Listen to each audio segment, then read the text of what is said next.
Serial पति ब्रह्मचारी में आने वाला है एक बहुत बड़ा और दिल तोड़ देने वाला ट्विस्ट। कहानी उस मोड़ पर पहुंच जाती है जहां सूरज और ईशा आमने सामने खड़े होते हैं। माहौल पहले से ही तनाव भरा होता है, लेकिन तभी सूरज का गुस्सा फूट पड़ता है।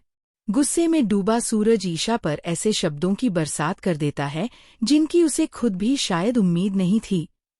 वह ईशा से कहता है कि उसे तो लगता था बिंदियां ही सबसे बुरी हैं, लेकिन आज ईशा ने साबित कर दिया कि वह उससे भी आगे निकल चुकी है। सूरज की यह बातें ईशा चुपचाप सुनती रहती हैं। बाहर से वह खुद को संभालने की कोशिश करती है, लेकिन अंदर ही अंदर उसका दिल पूरी तरह टूट चुका होता है। उसकी आंखों में आंसू झलक आते हैं, दर्द साफ झलकने लगता है। काफी देर तक सहने के बाद आखिरकार ईशा टूट जाती है। वह कांपती आवाज में सूरज से कहती है, बस करो, मैं थक चुकी हूँ तुम्हारी इन बातों से। तुमने मुझे इतनी घटिया औरत से कंपेयर किया है जिसकी मैंने कभी कल्पना भी नहीं की थी। ईशा का दर्द अब गुस्से में बदल जाता है। वो सूरज को साफ साफ कह देती है कि अब वह उसके साथ एक पल भी नहीं रह सकती। उसे इस रिश्ते से, इस घर से और सूरज से दूर जाना है। ईशा कहती है कि आज के बाद सूरज उसकी जिंदगी का हिस्सा नहीं रहेगा। वह इसी वक्त यह घर छोड़कर जा रही है। इतना कहकर ईशा पलटती है। उसकी आंखों में आंसू हैं, लेकिन फैसले में मजबूती भी। अब सवाल यह है कि क्या यह लड़ाई सिर्फ गुस्से का नतीजा है, या फिर सूरज और ईशा के रिश्ते का अंत? क्या ईशा वाकई इस घर को छोड़ देगी, या कोई नया सच सामने आएगा जो सूरज और ईशा के रिश्ते को पूरी तरह हिलाकर रख देगा? जिस सूरज ने कभी ईशा को अपनी ताकत माना था, आज वही सूरज उससे हर रिश्ता तोड़ देने का फैसला कर लेता है। दरअसल जब अरविंद जी को पहली बार ये एहसास होता है कि सूरज की जिंदगी जिस अंधेरे रास्ते पर चली गई है उसकी जड़ कहीं न कहीं वहीं खुद है, तो उनके पैरों तले जमीन खिसक जाती है। रोती हुई ईशा अरविंद जी के सामने सच्चाई रखती है कि कैसे सूरज ने अपमान, अविश्वास और गलतफहमियों की वजह से खुद को अपराध की दुनिया में झोंक दिया। यह सुनते ही अरविंद जी खुद को कसूरवार मानने लगते हैं। उन्हें लगता है कि एक पिता होने के नाते उन्होंने अपने बेटे को समझने की बजाय समाज की आवाज पर भरोसा कर लिया। उसी पल वह ठान लेते हैं कि अगर सूरज गलत रास्ते पर गया है तो उसे वापस लाने की जिम्मेदारी भी उन्हीं की होगी। इसी जिद में अरविंद जी एक बड़ा और खतरनाक ड्रामा रचते हैं। वह सबके सामने दिखाते हैं कि उनकी तबीयत अचानक बहुत खराब हो गई है। उन्हें दिल से जुड़ी गंभीर परेशानी है।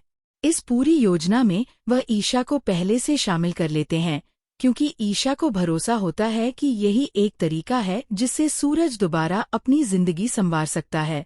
ईशा सूरज के सामने एक फॉर्म रखती है, नए सिरे से पढ़ाई शुरू करने का, अपने सपनों की तरफ लौटने का।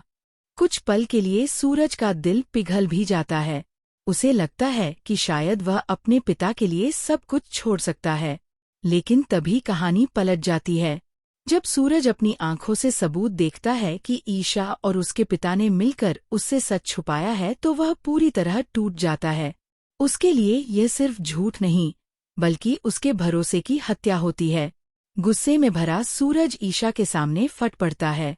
वह कह देता है कि जिस इंसान पर उसने सबसे ज्यादा भरोसा किया उसी ने उसे मोहरा बना लिया।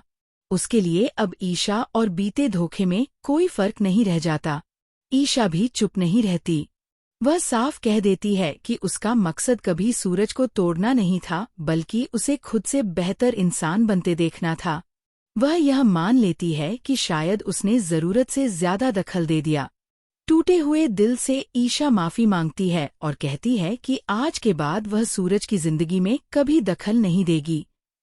वहीं सूरज भी दो टूक शब्दों में रिश्ता खत्म कर देता है। इसी बीच अरविंद जी की एंट्री होती है। सूरज का गुस्सा अब अपने पिता पर फूट पड़ता है। वह उन पर आरोप लगाता है कि उन्होंने हमेशा उसे गलत समझा, कभी बेटे पर भरोसा नहीं किया। आंसुओं में डूबे अरविंद जी आखिरकार सबके सामने टूट जाते हैं। वह मान लेते हैं कि सूरज की आज की हालत उनकी ही नाकामी का नतीजा है। हाथ जोड़कर वह अपने बेटे से माफी मांगते हैं और उसे वापस सही रास्ते पर लौट आने की गुहार लगाते हैं। लेकिन सूरज अंदर से इतना बिखर चुका होता है कि वह किसी की बात सुनने की हालत में नहीं रहता। उसका गुस्सा, उसका दर्द और उसका अकेलापन सब कुछ अब ईशा से दूरी में बदल चुका होता है। दोस्तों, यहीं पर सूरज और ईशा के रास्ते अलग हो जाते हैं। एक ऐसा अलगाव जो सिर्फ गुस्से का नहीं, बल्कि टूटे भरोसे का है। अब सवाल यह है, क्या वक्त इन जख्मों को भर पाएगा? क्या सूरज कभी समझ पाएगा कि ईशा का इरादा गलत नहीं था? और क्या यह दूरियां कभी फिर से प्यार में बदल पाएंगी?